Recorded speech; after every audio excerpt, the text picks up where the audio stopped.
The gleaming spires of Xylos stretched toward the lavender sky, their crystalline surfaces catching the light of the twin suns and scattering it in dazzling patterns across the cityscape. Alara Vance paused at the viewport of the archive's upper level, allowing herself a moment to admire the view before returning to her work. 500 years after humanity had joined the Galactic Concord, the central planet of Xylos remained a breathtaking marvel of engineering and architecture, a testament to the power and sophistication of the Cthar, who had ruled the Concord for millennia, and a constant reminder of humanity's place in the grand scheme of things. Alara turned away from the window and made her way back through the towering shelves of data crystals, each containing centuries of carefully curated knowledge. Her access was limited, of course, as was that of all humans. The Cthar were generous enough to share some of their wisdom with their younger siblings, as they patronizingly called humans, but certain sectors remained restricted. For their own protection, they were told, their minds weren't yet evolved enough to process certain concepts. "I see you're working late again, Archivist Vance," came a silky voice from behind her. Alara stiffened, but kept her expression neutral as she turned to face Curator Zorlak, the Cthar supervisor of this section of the archives. His tall, slender frame towered over her, his four upper limbs folded in what she had come to recognize as a posture of condescending patience. "Yes, Curator. I'm completing my research on emergent species integration patterns." Zorlak's large, faceted eyes studied her with that familiar look of amused tolerance. "Ah yes, your little project. Tell me, have you found it? Illuminating to study how species like yours are guided into the embrace of civilization." The mockery was subtle but unmistakable. Alara had grown accustomed to it over the years. The little digs, the constant reminders of humanity's perceived inferiority. The Cthar never missed an opportunity to remind humans of how they had rescued them from their primitive state, how they had generously shared the stars with them, how they had patiently guided them toward a more evolved state. "Very illuminating, Curator," Alara replied evenly. "Though I've noticed some inconsistencies in the transition timeline for several species, including humans." A flicker of something, annoyance, concern, passed through Zorlak's compound eyes. "Inconsistencies are in the perception, Archivist Vance, not in the records. Perhaps your analysis requires more refinement." He gestured toward the exit. "It's late. Even eager minds need rest to function properly." The dismissal was clear. Alara gathered her datapad and nodded respectfully. "Of course, Curator. Good evening." As she made her way out of the archives and toward the transit station, Alara passed through what was unofficially known as the Human Quarter, though the Cthar would never acknowledge such crude segregation existed. The contrast was stark and intentional. Gone were the soaring architectural marvels, replaced by utilitarian structures built to accommodate human comfort preferences. The streets were narrower, the lighting dimmer, the services more basic. A group of young Cthar aristocrats sauntered past, their chittering laughter rising as they spotted her. One of them called out in deliberately broken human speech. "Human walk home now? Need help find way? Small human brain, get lost easy." His companions erupted in more laughter. Alara kept walking, her face impassive. This was hardly the first time. It wouldn't be the last. The youth's accent had been a crude imitation of what the Cthar considered primitive human speech patterns, a popular form of entertainment in their comedy venues. As Alara waited for the transit shuttle, her datapad pinged with a message from Jax. "Found those engineering specs you asked about. Interesting anomalies. Drink later?" Jax was officially a maintenance engineer assigned to the industrial sector, but his brilliance with technology was wasted on the menial tasks he was assigned. Like many humans with exceptional aptitude, he had been carefully guided away from advanced fields. "For safety reasons. For the good of all. 1900 hours. The usual place," she replied. The rusty airlock was tucked away in the depths of the Human Quarter, a small establishment that catered primarily to humans and the occasional non-Cathar species that didn't mind slumming. The name was a joke, a reference to the outdated technology humans were often forced to use in their assigned sectors and colonies. Jax was already there when she arrived, his tall frame hunched over a table in the corner, fingers tapping nervously on a worn data pad. His eyes lit up when he saw her, but he quickly glanced around before speaking. "You won't believe what I found," he said quietly as she sat down. "Those energy signature anomalies in the Terra Nova ruins? They're not random degradation. They're active power sources, just operating on frequencies outside standard Concord scanning parameters."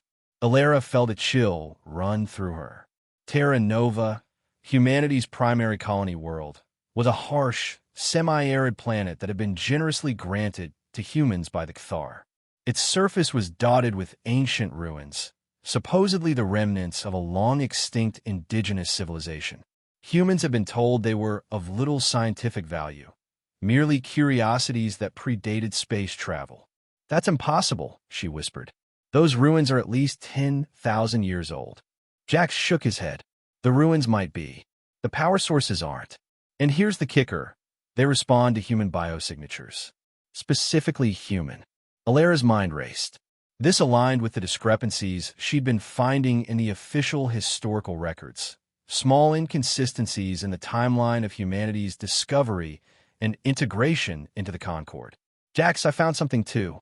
There's a reference in the deep archives to an erasure event involving an unspecified species with advanced technology that confronted the Cathar long before humans supposedly joined the Concord." Jax's eyes widened. "Tell me you made a copy." "Better." She slid a small data crystal across the table. "I found a way to access restricted archives after hours. There's more, but I need help decrypting it." "This is dangerous territory, Alara," Jax warned, though his eyes gleamed with excitement as he pocketed the crystal. "More dangerous than living as glorified pets for another 500 years, she countered. "Something isn't right with the history we've been fed, Jax. And I think it has everything to do with who we really are." A shadow fell across their table. Alara looked up to see a weathered human face she recognized immediately. Captain Marcus Thorne, once a decorated officer in the Concord fleet, now relegated to running security drills for human enclaves after he dared to speak up about discriminatory practices. His demotion was a cautionary tale told to ambitious young humans. "Mind if I join you?" he asked, his voice low and gravelly. Alara and Jax exchanged glances before nodding. Thorne settled his bulky frame into a chair, his eyes alert despite his seemingly relaxed posture. "Overheard some of your conversation," he admitted without preamble. "Been hearing similar whispers for years. Never had proof, though." "And what would you do if you had proof, Captain?" Alara asked carefully. Thorne's weathered face broke into a grim smile. "Depends on what the proof showed, doesn't it? But I've spent 20 years watching my people be systematically held back, mocked, and treated as second-class citizens. I've got connections, disgruntled veterans, merchant pilots, colonists. People who've had enough but don't know what to do about it." He leaned forward, lowering his voice further. "If there's a truth out there that changes things, really changes things, I want to help find it." Alara studied him for a moment, then made a decision. "We're meeting again tomorrow. Jax's workshop in the industrial sector. 2,000 hours. We could use someone with your perspective." As Thorne nodded and rose to leave, Alara felt something she hadn't experienced in a long time. Hope mixed with fear. They were stepping onto a dangerous path, but for the first time, it felt like a path that might actually lead somewhere. Little did she know that this small alliance formed in a dingy corner of the human quarter would soon shake the foundations of the Galactic Concord itself. The weeks that followed were a blur of clandestine meetings, careful data extraction, and increasingly shocking discoveries. Jax's technical expertise allowed them to decrypt more of the hidden archives Alara had accessed, while Thorne's network provided crucial intelligence from throughout human space. The picture that emerged was staggering. "It wasn't 10,000 years ago," Alara explained one night, spreading the reconstructed data across Jax's workshop table. "Humans achieved interstellar travel independently over 1,500 years ago. We had colonies on at least 12 worlds before the Cathar ever made contact."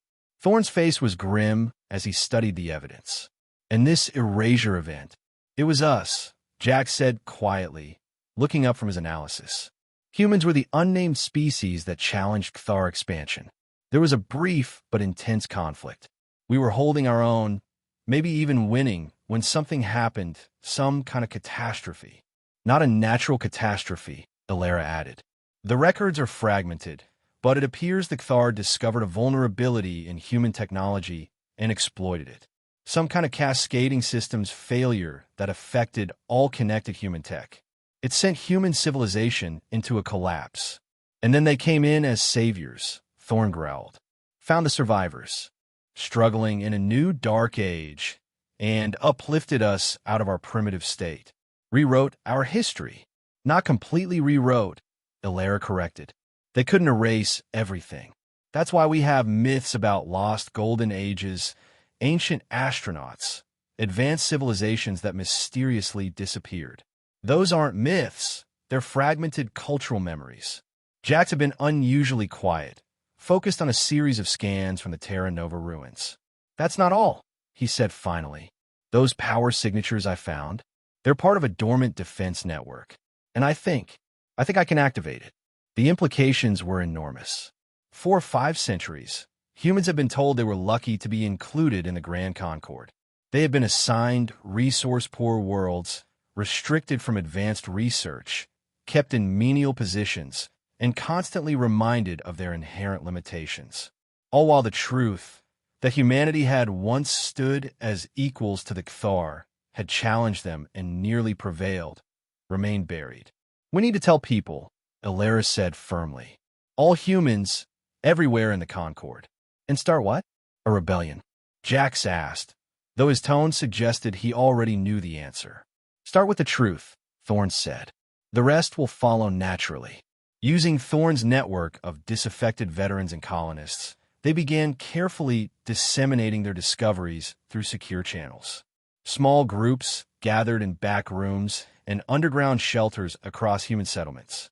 Data crystals passed from hand to hand. Questions that had never been asked before were suddenly being whispered everywhere.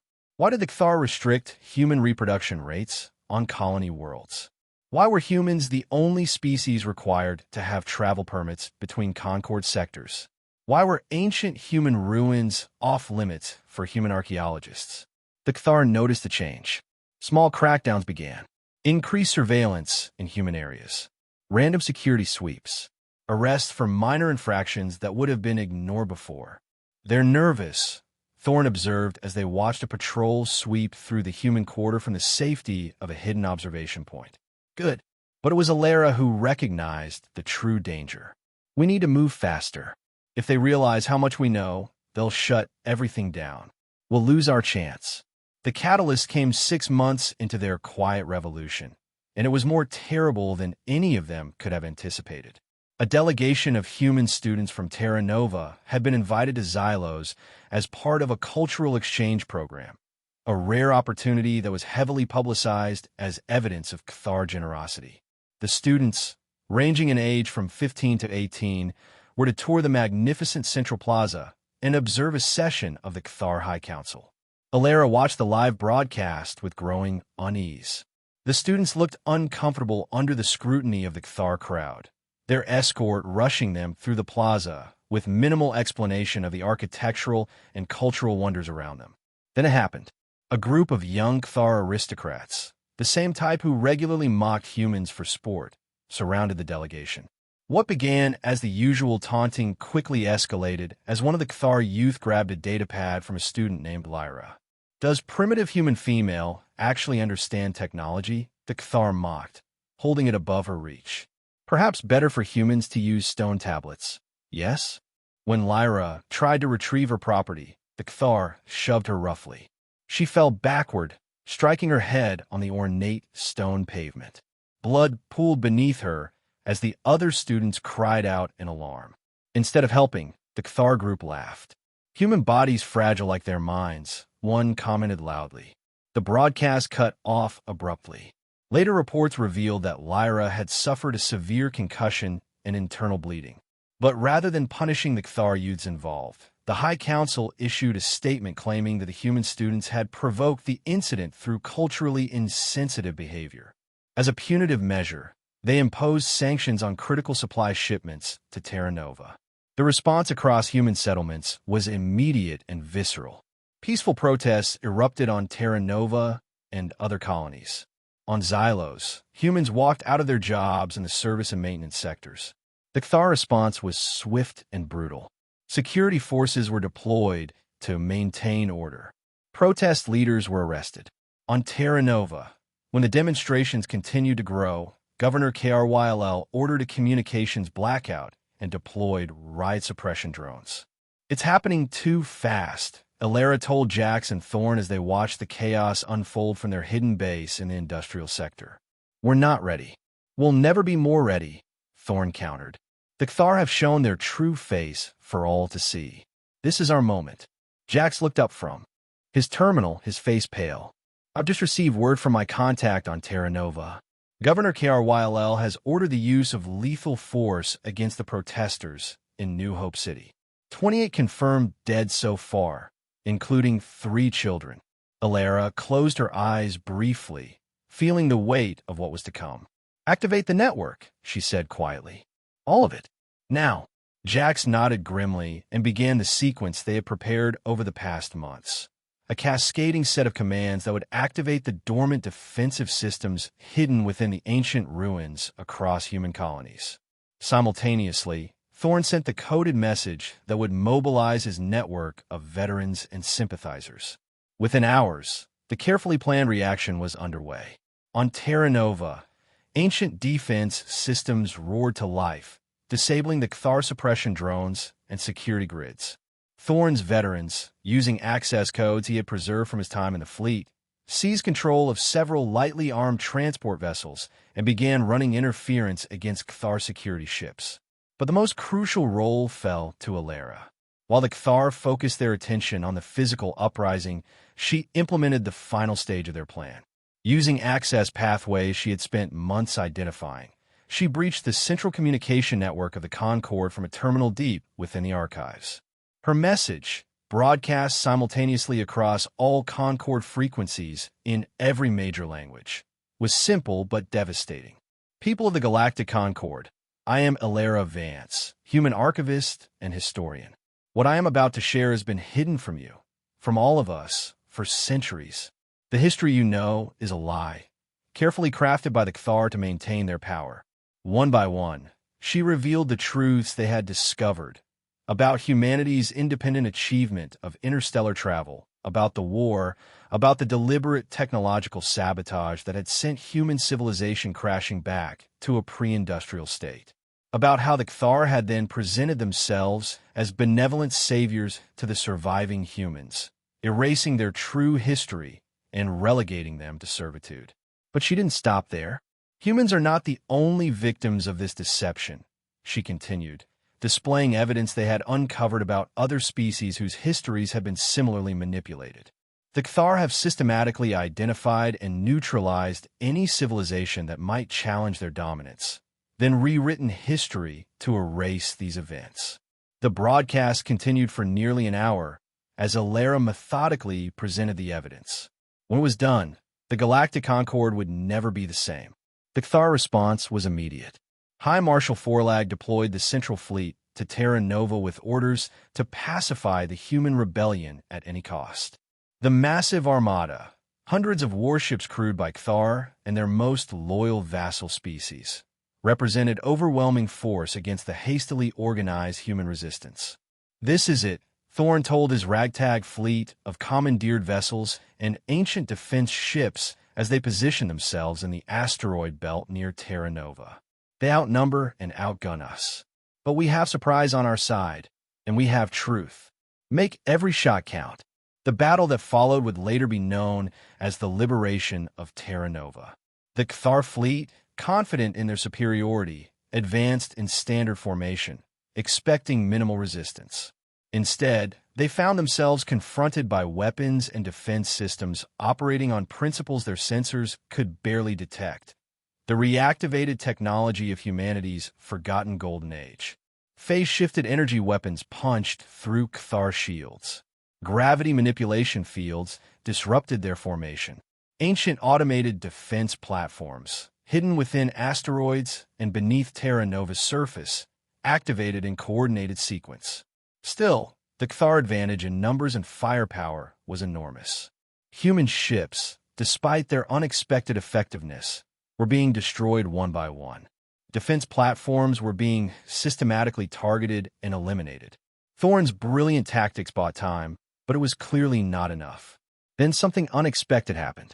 3 Cthar destroyers suddenly broke formation and opened fire, not on the human defenders, but on other Cthar vessels.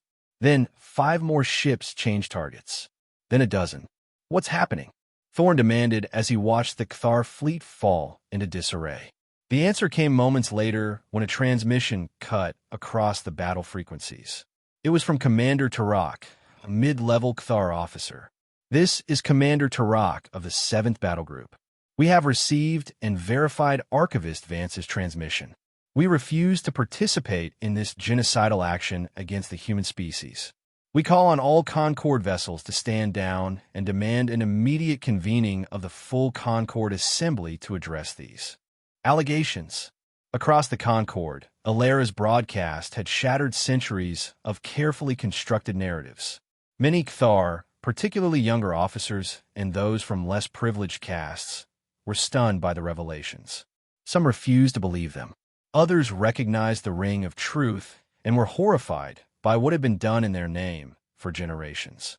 More critically, many of the vassal species that had long accepted Cthar dominance now viewed their benefactors with new suspicion. Some, like the Vreen, who had themselves experienced suspiciously convenient technological setbacks before Cthar contact, immediately withdrew their forces from the conflict. The battle for Terra Nova ended not with the human defeat that had seemed inevitable, but with a fragile stalemate as the Cthar fleet fractured between those loyal to High Marshal Forlag's extermination orders and those refusing to participate in what they now saw as an atrocity. In the chaos that followed, a political crisis erupted throughout the Concord. The Cthar High Council attempted to dismiss Alera's evidence as fabrications, but they faced unprecedented challenges from within their own ranks and from other species demanding independent verification of the claims. Meanwhile, humans across the Concord, emboldened by the resistance on Terra Nova and the revelations about their true history, continued to rise up.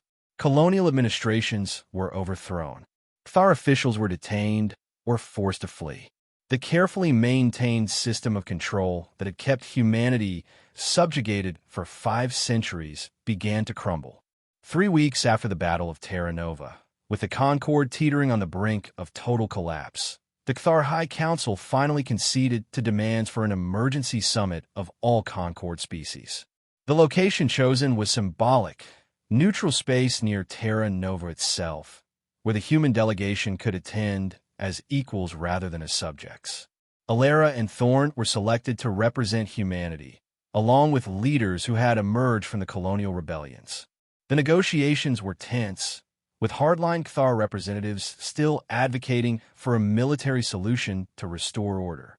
But the balance of power had shifted irrevocably.